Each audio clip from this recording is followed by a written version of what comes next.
सवाल वही है, वो कहते हैं दोहरा मेयार है, आपके केसेस में कुछ होता नहीं है। अब ये देखिए बिलियन ट्री का सुप्रीम कोर्ट ने उसको नोटिस लिया तो इतना कुछ पहले ही दिन सवाल उठ खड़े हुए और मौजूद हो गए, और अब पता नहीं जब ऑडिट होगा बाकायदा तौर पर तो पता नहीं क्या कुछ निकल आएगा। इसी तरह और केसेस का हवाला दिया जाता है कि वहां कुछ नहीं होता। आप एक इसहाक डार साहब के वो कहते हैं इंटरव्यू चला रहे हैं, उनके क्लिप्स चला रहे हैं, उसमें हम लोग फंसे हुए हैं।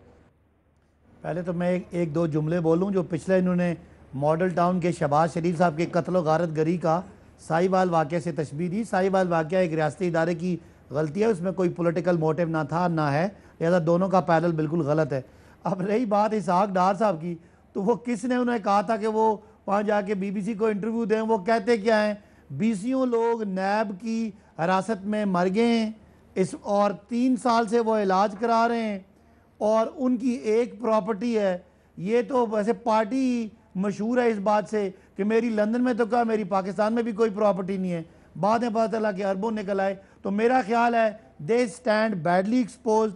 इनका कोई बयानिया अगर था किसी हवाले से तो वो वैसे ही ग्राउंड हो चुका था, और अब इन्होंने जो धांधली के हवाले से उसने सवाल किए हार्ट टॉक वाले ने, मेरा ख्याल है कि उनके पास कोई किसी एक बात का जवाब ना है और ना था। और अगली बात ये, एक आदमी जो पाकिस्तान का वजीर ख़जाना रहता है, पाकिस्तान की अदलिया से मफरूर इश्तिहारी है, वो वहाँ पे बैठ के गीदड़ बपियाँ लगा रहा है। और मेरे भाई शरीफ आदमी डॉक्टर तारक फता साहब कहते हैं कि आप उससे केस कर लें। भाई कहाँ केस करें, उसको कहाँ ढूंढें?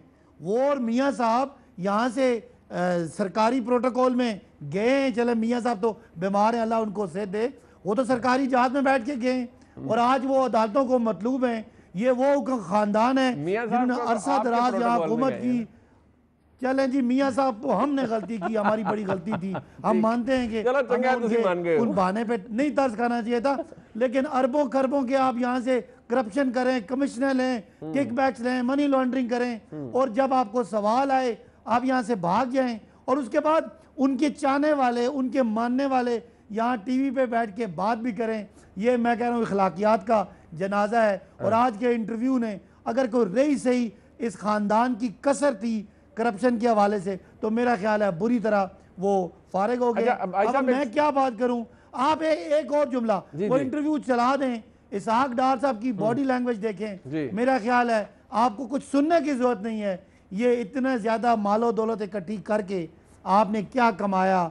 आपके लोग प्यारे मर जाते हैं, आप उनके जनाजों में नहीं आ सकते, और वो उस दौलत का क्या करना है? बच्चे यहाँ से भाग गए, खुद वो भाग गए, और वो लंदन में प्रॉपर्टीज, वो दुबई में प्रॉपर्टीज, वो पाकिस्तान में प्रॉपर्टीज, छोटे से कारोबारों से। अच्छा भाई साहब एक मिनट, आप जरा ये बिलियन ट्री सुनामी वाला, अब ये जो आज मामला था जिसपे सुप्रीम कोर्ट ने नोटिस लिया है, एक और केस के अंदर उन्होंने नोटिस लिया है, और जो उन्होंने सवाल पूछे हैं ये वो है जिसके ऊपर इमरान खान साहब कहते रहे कि हमने बड़ा काम कर दिया है। आज ऑनरेबल चीफ जस्टिस कह रहे हैं कि उन्होंने पूरे महकमे को चार्जशीट किया है। जहां तक दरख्तों की बात आई तो वो खुद ही वॉज रियली अपॉल्ड, अगर मैं ये कहूं कि जो जवाबात उनके सामने आ रहे थे, और अब जब वो ऑडिट करवाएंगे तो इसमें जो नजर आ रहा है, अगर उसमें वाकई कोई धांधली निकली, कोई 2 नंबरी निकली, तो फिर उन तमाम दावों का क्या होगा जो आप और आपकी क़यादत करती रही है। भाई साहब मुनीब, ये बात रिकॉर्ड में रखिएगा, I will stand with my institution. मैं कोर्ट के साथ खड़ा हूँगा, कभी मुझे क्यों निकाला की बात नहीं करूँगा। किसी ने मेरी हुकूमत में वजीर, मुशीर, ब्यूरोक्रेट ने करप्शन किया, हम उसको उतना ही करप्ट समझते हैं जितना हम नवाज शरीफ को समझेंगे। ये बात रिकॉर्ड पे रख लें। हम इदारों का, पाकिस्तान के इस सारे सिस्टम का, हालांकि हमारा बहुत थोड़ा सा रोल है, हम 2 साल से हैं, ये तो 35 साल से यहाँ फायदे उठाने वाले हैं, करप्शन करने वाले हैं। सर मुझे बताएं, सबूत हैं BRT के ऊपर किसने कार्रवाई की? मुझे बताएं, आपकी अपनी ऑडिट रिपोर्ट से किसने कार्रवाई की उसके ऊपर? मुझे बताएं क्या कार्रवाई हुई आज तक? कौन बंदा है जिसको आपने मोर्द इल्जाम ठहराया कि नहीं इस बंदे की वजह से काम खराब हुआ? मुझे किसी करप्शन के एलिगेशन पे मुझसे पूछेंगे तो मैं जवाब नहीं दूंगा, लेकिन जिन लोगों को शक है वो जाएं, नैब के पास जाएं, अदालतों में जाएं। हम कभी भी किसी ब्यूरोक्रेट को, किसी PTI के वजीर को, डॉक्टर साहब कहते हैं डार साहब के खिलाफ हुकूमत जाए, बैठ के सर आप कहते हैं कि चले जाएं नैब के पास, डॉक्टर साहब कहते हैं इसहाक डार साहब के खिलाफ अदालत में चले जाएं। मेरी नौकरी चौधरी मंजूर साहब और डॉक्टर साहब से इसलिए आसान है कि इनके सरबराहान करप्शन में इन्वॉल्व है।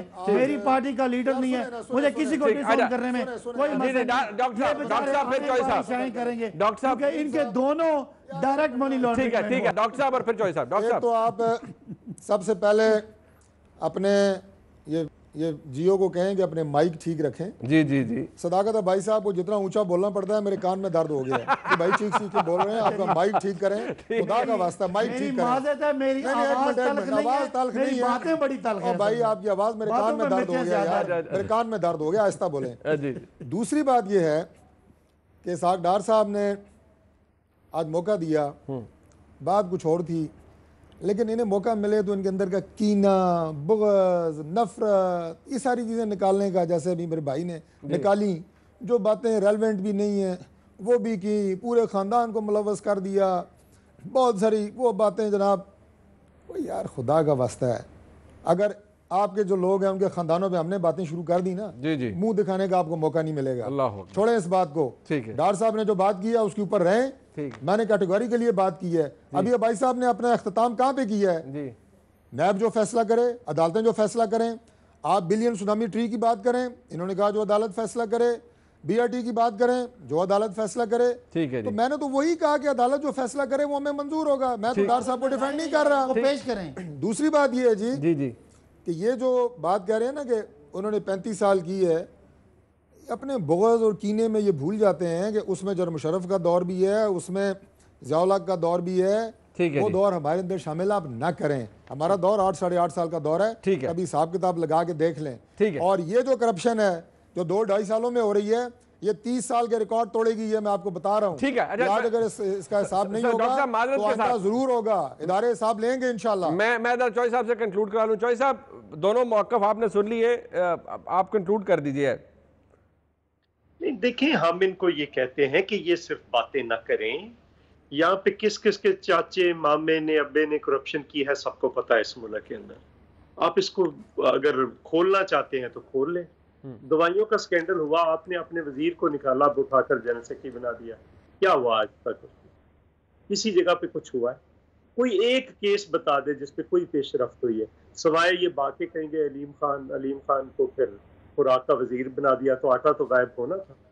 ये इसी तरह से बाकी लोग हैं इनके। तो पंजाब के अंदर जो कुछ हो रहा है वो जरा बच्चे से पूछें क्या क्या कहानियां। आप भी लाहौर में बैठे जी, इस लेवल की छोटे छोटे लेवल पे करप्शन हो रही है, और इनका कोई एक वजीर बताएं जो नाक डूबा नहीं हुआ करप्शन के अंदर।